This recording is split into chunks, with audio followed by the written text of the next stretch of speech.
केवल इतना बताना चाहूंगा कि दैनिक दिनचर्या की सुंदर कांड पाठ करने का और हनुमान बाहु, शायद हम सबने हनुमान बाहु का नाम भी नहीं सुना होगा। उनमें हनुमान जी की स्तुति की गई है। गोस्वामी तुलसीदास जी जब रोगी हुए हैं तो उन्होंने हनुमान बाहु की रचना की, रोज पाठ किया करते थे रोज। और जिस समय वे पूर्ण अस्वस्थ हुई उस समय टीवी पर सुंदर कांड पाठ देखा करती थी, सुना करती थी। शायद जब वो अस्पताल में थी उन दिनों को छोड़ करके उनका सुंदर कांड पाठ और हनुमान बाहु कभी नहीं छूटा। और साथ साथ में दिन भर 24 घंटे जब भी वो खाली होती थी तो राम राम राम जो भी स्मरण है, क्योंकि उनके चेहरे की जो झलक थी ये पता लगता था ये भगवान के नाम में ही मग्न है। अयोध्या को अपना ससुराल कहती थी। कभी कभी रामायणी जी कहें कि मुझे अयोध्या जाना है, तो जब रामायणी जी बीच में अस्वस्थ रहने लगे तो मना करती थी कि नहीं, आप स्वस्थ हो जाना और हम दोनों साथ में चलेंगे। एक बार रामायणी जी ने कहा कि मुझे अयोध्या जाना जरूरी है, वहाँ कार्यक्रम है, तो कैसे जा रहे हो?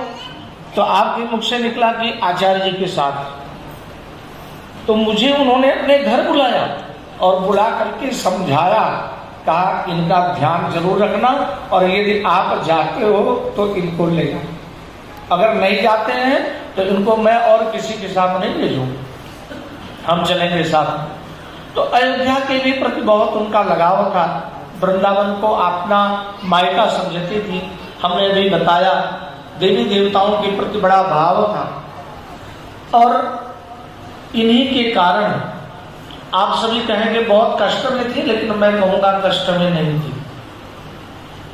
जिनको अंजू जैसे बेटी मिल गई हो, मैं तो कहता हूं कि गिनीज बुक तो बहुत सामान्य सी बात है, ये तो कभी जल भी जाएगी, बह भी जाएगी, लेकिन इनका नाम अंजू, बिटिया का नाम पुराणों में अंकित होना चाहिए, जो मैंने अपने जीवन में देखा।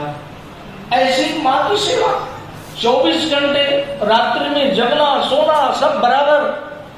और मैं धन्य मानूंगा उनके पतिदेव सुरेंद्रपुरी जी जो सबसे आगे बैठे हैं, जिनको इनको पत्नी के रूप में स्वीकार किया और जिन्होंने समय दिया, मौका दिया कि जाओ, अब हमारी माताजी हमारे पिताजी नहीं है, अगर तुम्हें चंडीगढ़ में पंचकुला में ही माता पिता के सेवा का अवसर मिलता है तो आप जाओ, सेवा करो। और लगातार आज 5 वर्ष मैं तो ऐसे शुरू से ही देख रहा हूं माता पिता के प्रतिभाव, लेकिन जो भाव हमने देखा, मैं तो अपने जीवन में श्वास रहते ही सेवा का उदाहरण केवल अंजू बहन को दूंगा।